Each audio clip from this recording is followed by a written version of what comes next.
नमस्कार, मैं मुकेश कुमार। आप देख रहे हैं जन जागरण प्रेस, जनता की आवाज।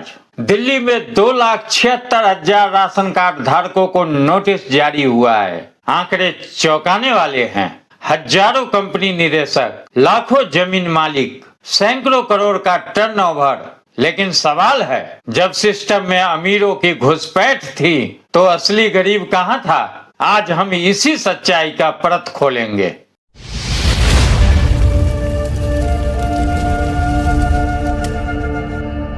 दिल्ली की राजनीति में बरसों से ईमानदारी बनाम भ्रष्टाचार का नैरेटिव चलता रहा है, लेकिन आज राष्ट्रीय अखबार में छपी एक रिपोर्ट ने कई पुराने दावों और आरोपों को फिर से चर्चा के केंद्र में ला दिया।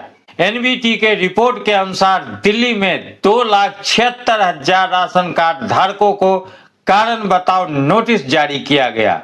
सोचिए, 2,76,000। यह कोई छोटा आंकड़ा नहीं है, यह अपने आप में एक पूरा शहर है। रिपोर्ट के मुताबिक 19,376 लोग कंपनी के निदेशक पाए गए। 1,59,000 से अधिक लोगों के पास अपनी जमीन है। 77,104 लोगों के पास अपनी गाड़ियां हैं। 2,700 कार्ड धारकों के पास जीएसटी नंबर है, जिसका सालाना टर्नओवर 25 लाख से अधिक है। 16,064 लोगों के पास दूसरे राज्य में भी राशन कार्ड है। और चौंकाने वाला तथ्य, 998 कार्ड धारक जिसकी उम्र 100 साल से अधिक है।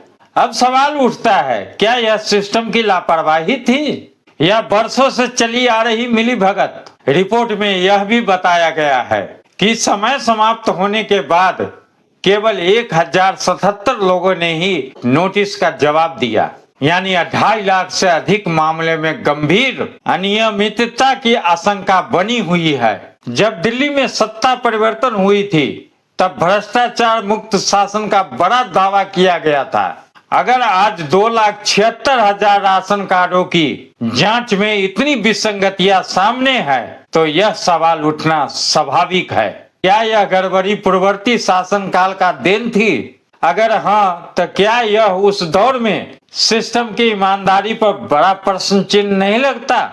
अगर वर्तमान शासन में यह सफाई अभियान चल रहा है तो क्या यह प्रशासनिक शक्ति का प्रमाण नहीं है? राशन कार्ड गरीबों का अधिकार है, उसका जीवन आधार है। अगर निदेशक, जमीन मालिक, गाड़ी धारक और 25 लाख से अधिक टर्नओवर वाले लोग गरीबों का हक ले रहे थे तो यह सिर्फ भ्रष्टाचार नहीं, यह सामाजिक अन्याय है। सवाल किसी एक दल का नहीं, सवाल है उस व्यवस्था का जिसमें इतने बड़े पैमाने पर पात्रता की अनदेखी होने दी। जन जागरण प्रेस का सवाल है, क्या दोषियों पर सख्त कार्रवाई होगी? क्या राशन वितरण व्यवस्था पूरी तरह पारदर्शी बनेगी? क्या भविष्य में ऐसे फर्जी कार्ड बनाने की गुंजाइश खत्म होगी? अगर यह कार्रवाई पूरी सख्ती से लागू होती है तो यह शासन की ईमानदारी का प्रमाण होगी। लेकिन अगर यह मामला फाइलों में दब गया तो यह केवल एक और आंकड़ा बन के रह जाएगा। 2,76,000 का आंकड़ा यह सिर्फ संख्या नहीं है, यह बताता है कि सिस्टम में कहीं न कहीं गहरी जड़ें जमा चुका भ्रष्टाचार था। अब देखना यह है कि यह सफाई अभियान आधा अधूरा रहेगा या सच में गरीबों का हक गरीबों तक पहुंचेगा।